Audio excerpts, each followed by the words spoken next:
Sun was the first to wake in the middle of the night. He shot upright after hearing something, not loud, not close, but unmistakable.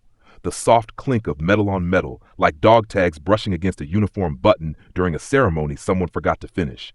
He turned on his flashlight and scanned the area. Nothing. But the wind had shifted from left to right, cold, persistent, like a long, slow lick down the spine. Kai woke too.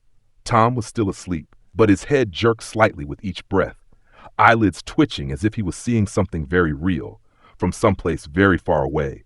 "Something is circling the camp," Sun whispered. Kai said nothing. His hand rested on the hilt of his knife, but didn't draw it. The flashlight barely reached a few yards ahead, and the fog was thickening, as if the jungle was hiding something it didn't want to be found. Then Tom jolted upright, not slowly sitting up, but springing to life like a coil that had been pressed down for half a century. His eyes were wide, his mouth gaped open. He spoke in a voice that wasn't his. "I'm still here. Please don't leave me. I'm still here." That voice wasn't old. It wasn't hoarse. It was younger, choked, aching, like a soldier who had been left behind. Kai lunged to restrain him, but Tom had already broken free, running into the jungle as if someone was dragging him forward. No one could stop him. Only frantic beams of flashlights, crashing footsteps on twisted roots, and a chill slicing down their spines, like someone was unlocking memory with a fingernail instead of a key. If you've ever wondered, do the souls of fallen soldiers ever truly rest? Or are they still wandering the jungle, waiting for someone to call their name? One last time? Welcome to Hope Street. This is the next chapter in the Last Promise Vietnam War series. Let us know what state in the U.S. you're watching from, or what part of the world. We'd love to hear where you're joining us from. And if this story left you quiet for a moment, subscribe so you don't miss what comes next, where silence will say everything. Now, let's go deeper into the forest where the past refuses to stay buried. I once broke a promise to a soldier, and ever since I brought him home, I've started hearing others call my name. That's what Tom Reynolds whispered to himself on a light, rainy spring night, standing in the middle of his old wooden kitchen in Montana, holding a faded scrap of paper. On it, the shaky handwriting of a dying mother read, "Find your brother. Don't let him lie out there alone." The letter came from David Collins. He'd lost contact with Tom for over a week after his first visit to the small cafe Tom frequented. In the small wooden box David brought that day were a broken dog tag, a crumpled 1969 military map, and a black and white photo of a tall, lean young soldier, deep eyes, a smile that didn't quite reach the eyes. On the back of the photo, Michael, March 69, Bravo Unit. David didn't beg. He only said his mother was nearing the end, and she had never received an official word about her son. No telegram, no grave, just silence and a space in memory that never closed. Tom didn't say anything at the time. He just nodded, took the photo, and told David to leave everything. But that night, when he shut the door, he couldn't sleep. He saw himself standing in a jungle, dense canopy like an ancient dome overhead, and in the distance, a soldier turned his back, raising something that looked like a dog tag. Sunlight pierced through him, blurring every line, leaving only a presence. The next morning, Tom brewed strong coffee, stood by the window watching the snow melt on the porch, then turned back inside and picked up the phone. He called Mr. Kai. "We have to go back," he said. No explanation needed. 2 weeks later, the journey began. This time, they didn't bring fancy gear like professional recovery teams. Tom carried his old backpack, resold combat boots, a laminated map, a few Google Earth printouts, and the leather-bound notebook he always kept in his chest pocket, what he called his temporary cemetery. Mr. Kai was the same as before, quiet and pragmatic. He didn't ask why. He just checked every bottle of insect repellent, water purification tablets, and coil of rope. Joining them was Sun, a soft-spoken ethnic guide in his early 30s, with eyes that belonged to someone who knew trails not found on any map. Their destination? The border jungle between Kontum and Atapo, where Bravo Unit was last active in 1969. Michael Collins had gone missing after a minor skirmish near Silver Rock Creek. No body was ever recovered. From day one, the jungle made it clear, outsiders weren't welcome. The air was thick and heavy, like it didn't want to be exhaled. Noon sunlight filtered in only faint beams through the dense canopy, wrapping everything in a grayish, faded hue. The only sounds were boots sinking into decaying leaves and leeches twisting through damp mud. Tom barely spoke that first day. He walked behind Son, occasionally stopping to scan the terrain and mark the map. Landmarks that should have been there were swallowed by time and tree roots.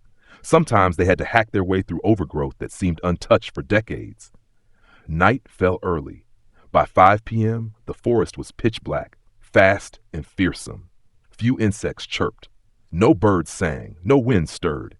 It felt like someone had turned off all sound with an invisible hand. They pitched camp by a slow, muddy creek, water tinted like it had soaked in the roots of dead trees. Son lit the fire. Kai divided the rations. Tom quietly wrote in his notebook. No jokes, no stories. Before sleep, Son stared into the darkness beyond the firelight. He whispered, "Once I guided a team through here. One of them swore he saw someone standing on the trail, a man in an old steel helmet. He didn't speak. When they turned back, he was gone." Tom didn't respond, but that night he couldn't sleep. He opened his notebook to the only blank page he had left, one he thought he'd never fill. He placed his pen on it and wrote one capitalized word, Michael. The next morning, the sky was gray, the forest still as if night had never ended. As they packed, Tom stood last, looking back at the patch of ground where they'd camped. His eyes asked silently, "Did someone lie here before us?" Then he moved on. 3 men, a smudged map, an unspoken promise, and a soul, if it still lingered, waiting to be called by its true name one last time. As they left camp, rain began to fall. Not a downpour, but a slow, relentless drizzle, wetting everything without ever feeling clean. The jungle felt slicker, heavier, and quieter. Footsteps no longer made a squish. Every sound was swallowed by the trees. Tom walked at the back. He no longer took notes. His hand clutched the dog tag cord beneath his shirt, as if letting go would lose him in an instant. Son led the way, occasionally pausing to reorient himself by instinct. Kai moved in the middle, silent as a shadow. From morning till noon, they spoke less than 3 sentences. No one had to be told to stay quiet. Something in the air made words feel like a disturbance. In deep forest, silence doesn't mean absence. It means the forest is listening. At 1 p.m., they stopped at the base of a massive redwood, thick enough that 2 people couldn't wrap around it. The ground was soft, damp, and cold, like human skin gone pale. Tom didn't sit. He leaned against the tree, eyes scanning the foggy woods. Then he said very quietly, "Someone just passed through here." Son and Kai turned sharply. "What?" Kai asked. Tom didn't answer. He looked down. His eyes moved slowly, then stopped on a faint impression in the mud. Shallow, small, not clearly any kind of print, but it pointed in the opposite direction of where they were heading. No one laughed. No one questioned it. Son silently lifted his pack and motioned forward. The deeper they went, the less things made sense. Every time they thought they'd gained a few kilometers, Son would stop and mutter, "This place looks like where we already passed." They'd carved markings into trees, and yet 3 hours later, one of those marked trees stood on their left instead of behind them. The compass spun in circles. The GPS had died yesterday. The trails vanished under a thick layer of leaf rot. Every step became a question. Tom started mumbling during the day, not whispering anymore, just repeating the same phrase like a broken record. "Don't leave me. Don't leave me. I stayed. I waited." Kai asked if he was all right. Tom just shook his head. "There's something in this forest. It doesn't want us to pass. It wants me to stay." The sky darkened heavily, even though it was only 3 p.m. Cold wind began to slip through the forest gaps, a strange kind of wind carrying a scent that didn't belong to the trees. A faint metallic tang, damp and musty like the ashes of the dead. It wasn't strong, but it clung, lingering in collars and even behind face masks. Son glanced around, then whispered, "No more insects." All 3 stopped. He was right. No cicadas, no crickets, no birds, only the steady drip of rain on leaves, their own footsteps in the decaying underbrush, and sometimes something else, soft, like armor brushing against a tree trunk, distant, like a sigh woven into fog. They set up camp earlier than usual, next to a small rise in the earth. Son warned not to go any farther tonight. Rocky terrain ahead, easy to slip. The tents were placed closer together than normal. No one wanted to be too far from the others. The fire was lit, but it didn't burn like before. It smoldered low, smoke rising straight into the still air, held in place by the unmoving upper layer. Kai made dinner, thin rice porridge, canned meat, and a handful of dried vegetables. The smell drifted through the camp, but no one was hungry.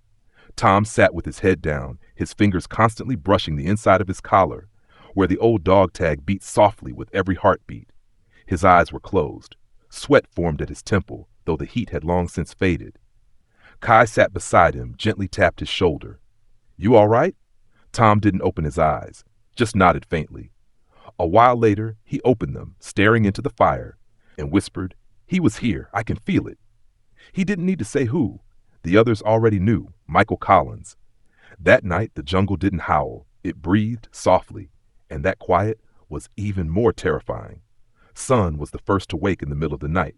He sat up abruptly, hearing something, not loud, not close, but clear, the clink of metal on metal.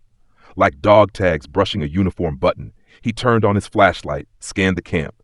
Nothing. But the wind had shifted, from left to right, like a long, cold lick down the spine. Kai woke too. Tom was still asleep, but his head twitched with every breath, eyes darting behind closed lids like someone dreaming of something far too real. "Something is circling the camp," Sun whispered. Kai said nothing. They sat together, hands on knives but not drawing. The flashlight beam reached no more than a few yards. The fog was thickening. Then Tom jolted upright. Not just sat up, sprung like a coiled spring, eyes wide, mouth open. He said, "I'm still here. Please don't leave me. I'm still here." But the voice wasn't his. It was younger, rough, cracked with grief. Kai lunged to restrain him, but Tom was already on his feet, running into the forest like someone was pulling him. No one could stop him. Only frantic flashlights, footsteps crashing over roots, and the cold streaking down spines remained. That night, the forest was no longer silent. It started to whisper. If you've ever dreamed of a fallen soldier pulling you through the forest at night, maybe you've never truly woken up. Tom ran through the dark as if someone was guiding him, never tripping, never turning back. Sun's flashlight couldn't keep up. The canopy above pressed down like black cliffs, swallowing light just meters ahead. "Tom," Kai yelled. But the name echoed strangely from deep in the woods like a whisper. "Tom, The wind rose, not from above but sideways, icy, carrying the scent of long damp earth, metal, and something faintly bitter and burnt. Tree roots jutted from the soil like ancient fingers, clawing at the boots of the running man. Branches snapped underfoot, but the forest didn't react, as if everything they did was already expected. Tom no longer knew why he was running or where he was going. He didn't recognize himself anymore. It was as if someone from the past had borrowed his body to return to a place where the goodbye never came. One image repeated in his mind, a young soldier, soaked, face blurred, mouth open like he was trying to say something crucial, but no sound came out. And every time Tom blinked, the figure moved closer, closer, until he could feel the breath of that soldier on the back of his neck. Tom stopped. In front of him, a narrow mountain pass, rock walls steep as jaws of some ancient beast, silent and pitch black. At the center, hollow ground, coated in moss so thick it gave underfoot like skin stretched over flesh. Sun and Kai caught up. Their flashlights scanned the area. The fog was so dense the beams faded into it like water. They stood together inside a wall of mist. No one spoke. Tom dropped to his knees. His hand trembled as he gently brushed away moss. His eyes blurred with tears. He started to cry. Not loud, just choked sobs, quiet, painful, ripping from his chest. "Please, let me go home. Please, I waited. His voice cracked like a lost child's and like a soldier left behind. Kai knelt beside him, placed a hand on his shoulder. Tom's body was freezing. He shivered like someone in a fever. He wasn't fully there anymore. His eyes were open wide but empty.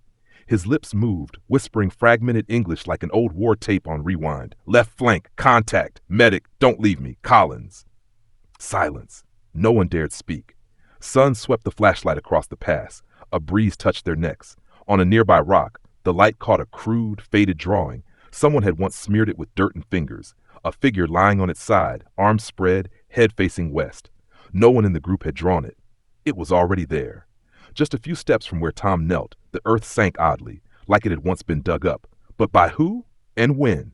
No answers. No more words. Tom collapsed in Kai's arms, limp as if he had finally let go of something heavy. They built a temporary shelter beside the pass. No one slept that night. The wind kept blowing against the direction they had come. The fire burned red, but gave no warmth, and the forest kept whispering in a language no one could translate. Near dawn, Tom opened his eyes. He looked up at the canopy, dim light flickering through the mist. His voice was weak but clear. "I heard him last night." Kai asked, "What did he say?" Tom answered, barely audible, "Not 'I'm here,' but 'you came.'" Next episode, Tom and his team will return to the past in daylight, not guided by instinct this time, but by the final invitation of a soul that waited too long. But what they find beneath the earth won't just be bones.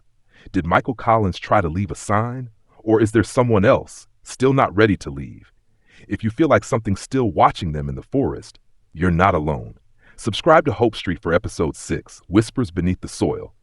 What do you think really pulled Tom into the woods that night? 1. A spirit? 2. Unclosed memories? 3. Something not of this world? Drop a comment below. We read them all.